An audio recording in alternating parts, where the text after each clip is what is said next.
So, keeping on with the theme of the previous video related to the bug-out bag, and that you can make a pretty okay bug-out bag out of effectively stuff you have just laying around the house, I have given a pretty big, pretty sizable upgrade to my car bug-out bag. Now this, you might be aware of this brand called Just In Case. I actually got this bag and the contents within it for Christmas from my father-in-law last year.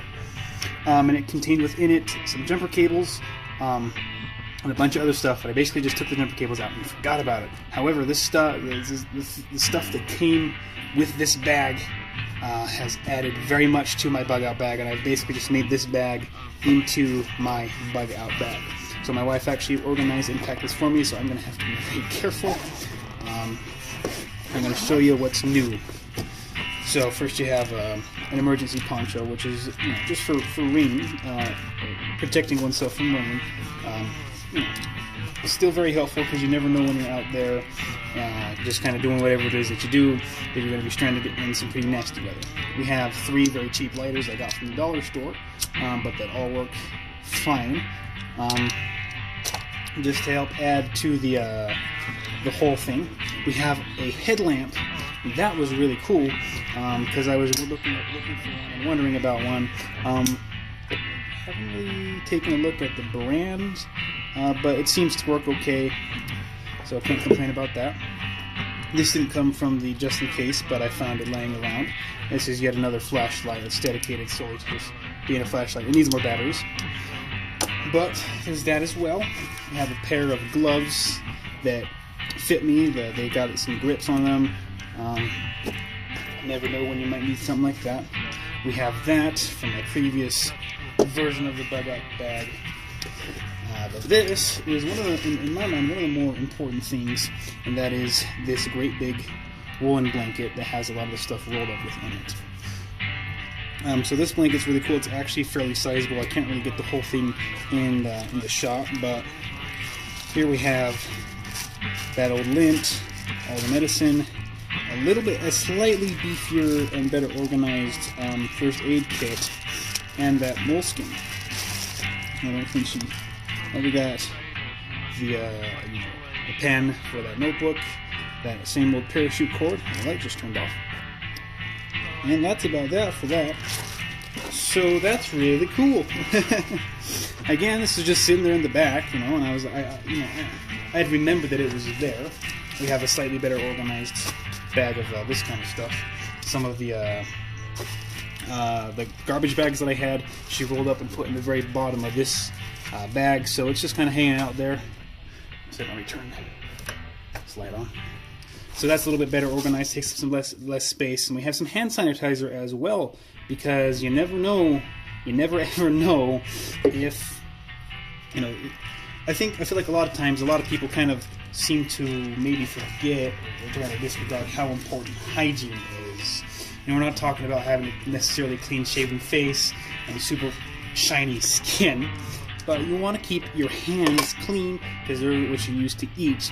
And if you want to help and do everything you can to avoid infection, obviously having clean hands will do the trick, especially if you're out in the dirt, in the muck, and skinning animals and all that kind of stuff. I will be adding more to that hygiene aspect of the kit, but for now, that is its own addition.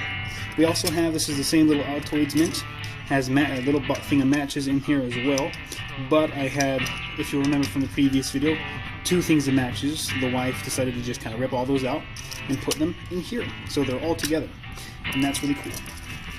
I will be adding to the kit in general. I have a very small list that basically of just kind of stuff we need. In my mind, I think we need stormproof matches. We need to buy them or make them. We need either emergency drinking water or iodine patches. Preferably, it's not iodine patches, iodine water purification pills for that, but preferably really both. But yet another thing that I found laying around, I actually don't have this added to the kit, is this folder knife. I actually like the way this looks better compared to my old timer. It's a little bit thicker. I don't know what brand this is. I just got it from Walmart for $3 or $4. I had to sharpen it up a bit. I've actually had this for a while. But since it's not really my everyday carry knife, I am just going to fold it up, and just add it to the kit somewhere. I haven't figured out where yet. And then one more thing that I found laying around is this little itty bitty teeny tiny whetstone, which it's in decent shape. It's very small, especially for it's a good size for a blade like that. So easy enough to maintain edges. Even on this cheap old blade, I actually used this whetstone on this knife to make sure that the two worked well together, and they did. This knife is actually much sharper now.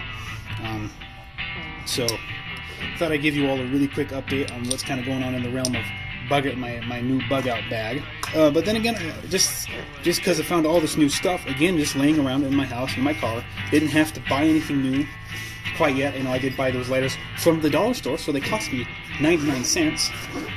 And now we have a slightly sturdier bag that's actually meant to carry stuff.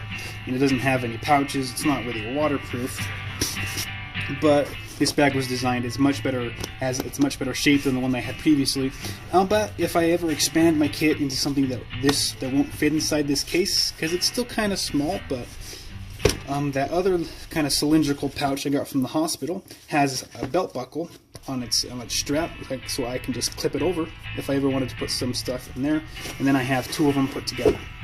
But yeah, so that's just a really quick update, really quick video on my personal Bugout bag. Hopefully I can inspire you to take a peek around what you have in your junk drawers and in your garages, or even in your parents or your grandparents or father, your in-laws stuff. I'm not advocating stealing from them. Please ask permission. But yeah, a lot of the stuff that I have, I was allowed to take. But now when I'm sitting here looking at this desk or this workbench, I see here the blade from my old survival knife.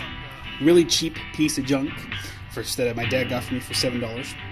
But this, I've completely forgotten about this, but I just saw it up here when I was talking. But look at that. It's sharp, it's got a serrated edge, a couple different serrated edges, and even though it's cheap, it would serve to do quite a lot of things. So I might clean that up and add it to the kit. But that, in action, you just saw it. A lot of it is just a matter of kind of looking out for this kind of stuff.